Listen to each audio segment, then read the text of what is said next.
Pick ourselves up again from the ground.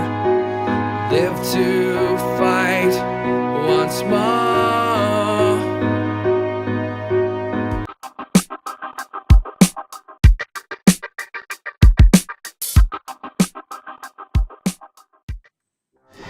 G'day and welcome to Tin Shed Studios. G'day and welcome to Tin Shed Studios. G'day and welcome to Tin Shed Studios. G'day and welcome to Tin Shed Studios and this week's Time in the Shed. And this week's Time in the Shed. And this week's Time in the Shed. And this week's Time in the Shed.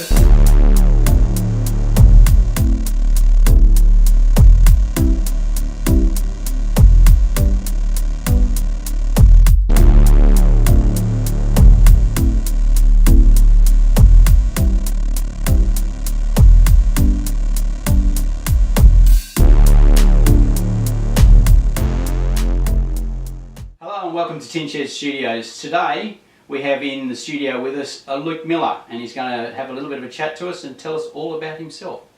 G'day Luke and welcome to Tin Sheds. G'day, how you doing? Good mate.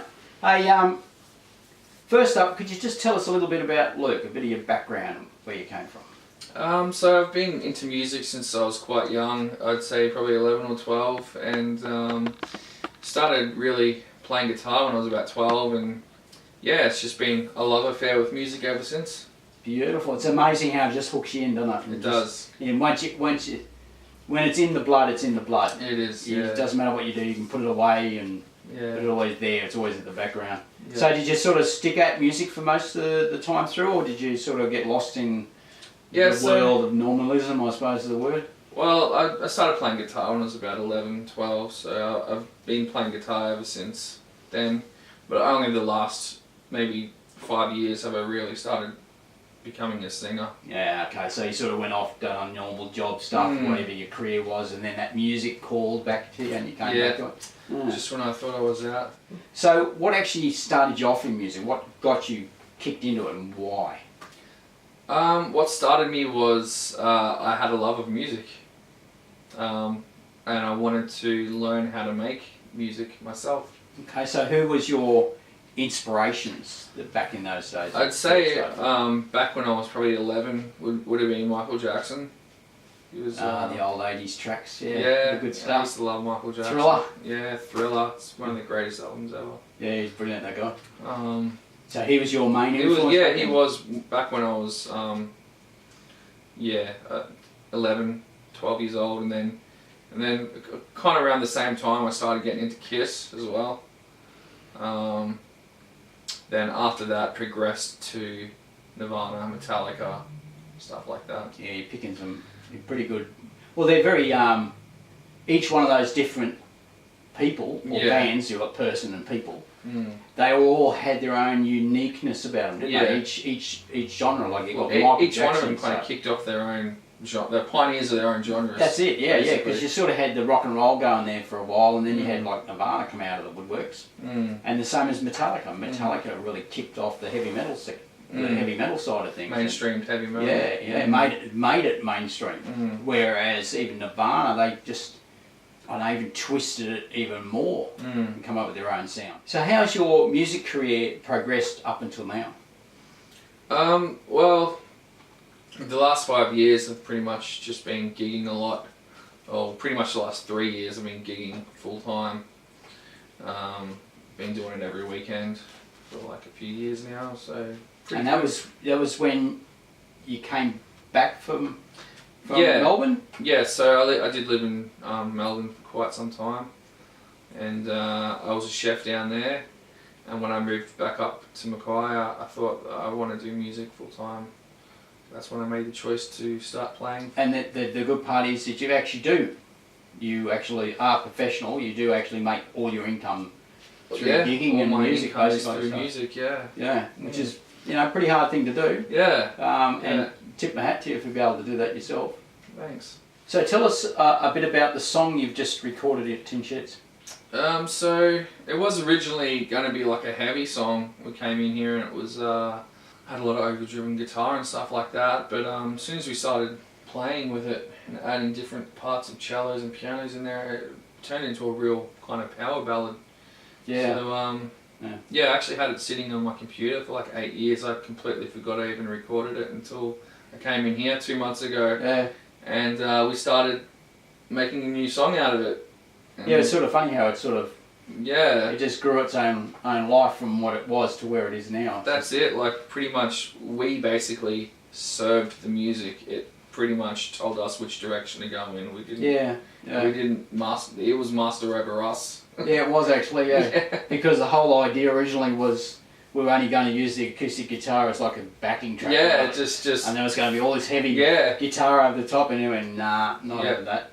And it actually, I'm very proud of it. It's a bloody beautiful piece of music. It's a great very well song. done. Yeah. Yeah. So with this now, really it's pretty much having another go into commercial, getting yourself out there now, because you recorded quite some years ago, and now you're having another go. You want to really have a go at it. So what do you want to achieve from this now release of this new single? I just want it to reach as many people as possible. I don't really care that much about the money. I just want people to know that it exists, because I know once a lot of people will hear it, it will they can relate to it and it will resonate with people. It is very easy to relate to that song because of what it means. Mm. So what, I know it's probably a bit of a weird question to ask, but when you wrote it, if you can remember, what was your feel behind it? Was it because it feels very, to me it feels very political. Yeah, it's just about pretty much, I mean, that doesn't necessarily have a specific side. It's just pretty much fighting for what you believe in and never giving up. And that's pretty well your whole philosophy on life, really. Yeah. So so your biggest thing about the song is that My life. your life, and to not give up, Yeah. and continue on your passion. Is that Yeah, that's that's what exactly you mean? right, yeah. Okay. So what's your experience been with Tin Shed? Pretty good. He's all right. Yeah, old Dave's okay. Yeah. Just had a good time in here.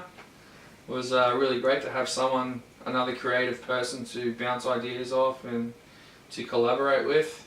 I definitely need two people. It's a two-person job.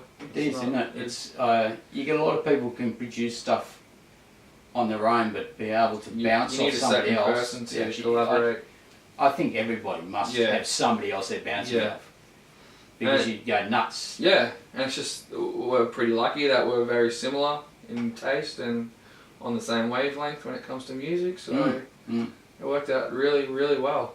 Okay, cool. I think he likes us. I had a good time in here. It was really good. Go the plug. Yeah. Tin Shed Studios. Yeah. Thanks, mate. So where do you feel yourself going from here?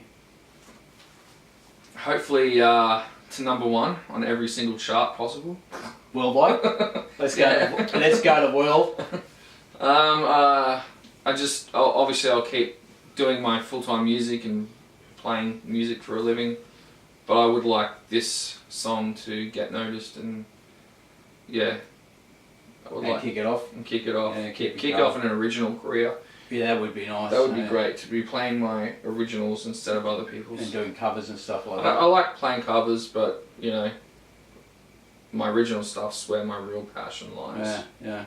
And because you're in quite a few, you have a few bands. Yeah, so I've got local? Luke Miller live, solo acoustic, and I've got Luke Miller duo, I've got Luke Miller band, which is a trio, and I've got After Midnight.